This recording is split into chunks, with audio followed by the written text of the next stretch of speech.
Hello everyone, welcome back to Dollar Moat. Today we will be discussing Altium, ASX ALU.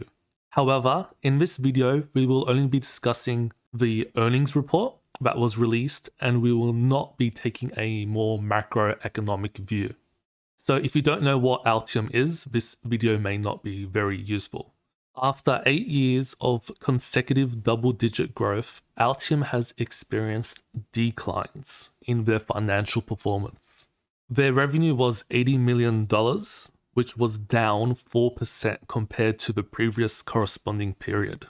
Note that this 4% decline only represents the continuing revenue component, as Altium has discontinued their tasking revenue, so there's no need to include this in the calculation. To be very clear, this is represented in the following graph, where the decline can be seen as well as the tasking revenue being removed. So the 4% decline is calculated between these two numbers. Altium's EBITDA margin was 33.8%. which was down from 38.3%. And Altium's EBITDA was $27 million, which was down by 15%. They are receiving 65% of recurring revenue, and they say that they are still in line with their medium to long-term goal of achieving 80%.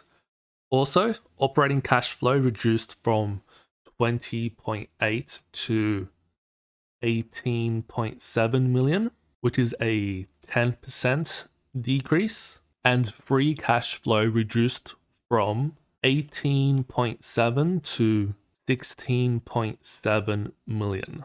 These are obviously somewhat disappointing financial performance. So the question is, why has this occurred?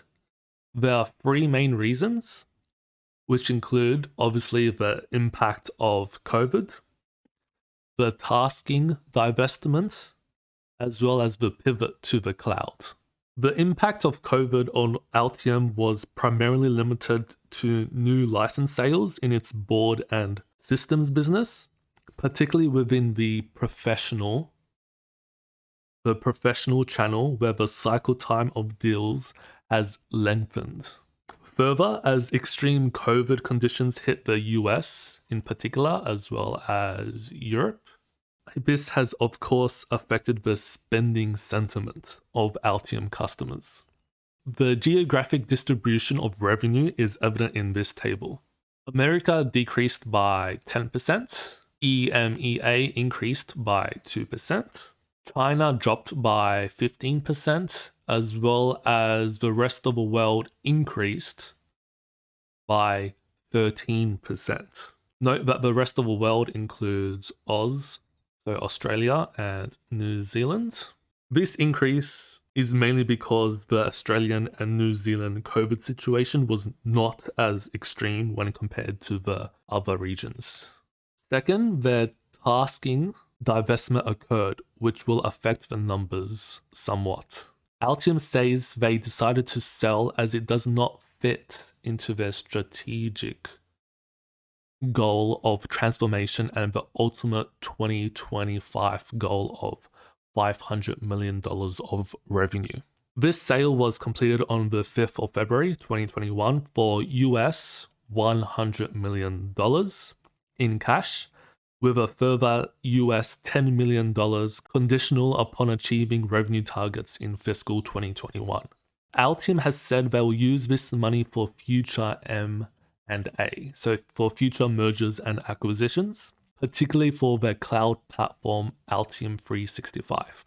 With that said, the third reason that their financial performance is not as good as expected is that they have conducted a hard pivot to the cloud during this period. This again would likely impact the numbers in the short term.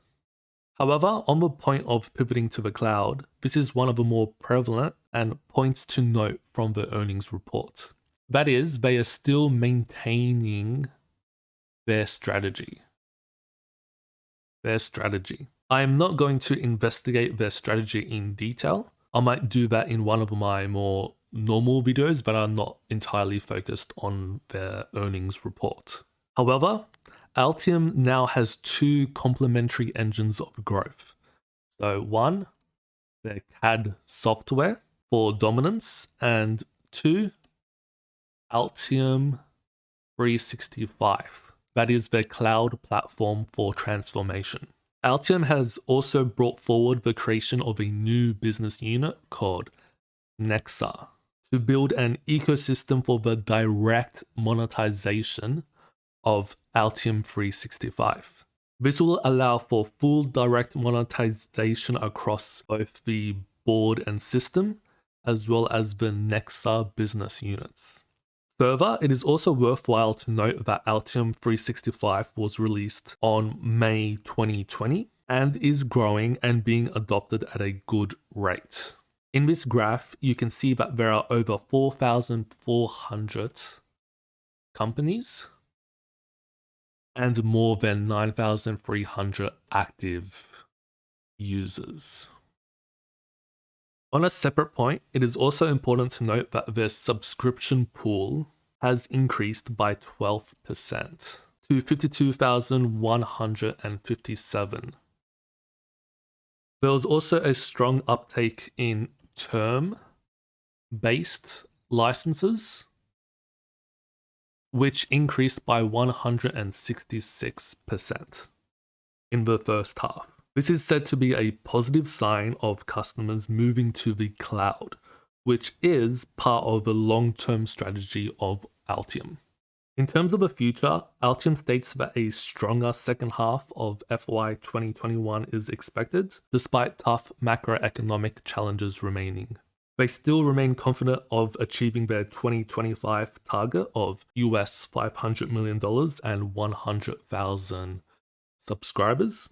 And they say that approximately 10 to 20% will occur through future acquisitions. Altium has stated that their full year fiscal 2021 year revenue to be between US $190 million to $195 million, and an EBITDA margin between 37% to 38%. Sorry, to 39%, I should say.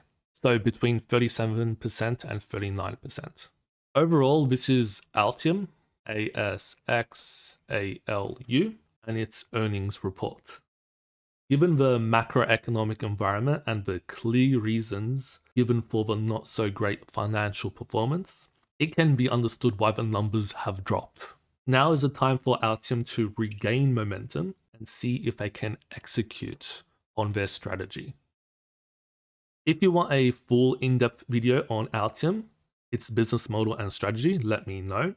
And also feel free to point out any negative points of Altium in the comments below.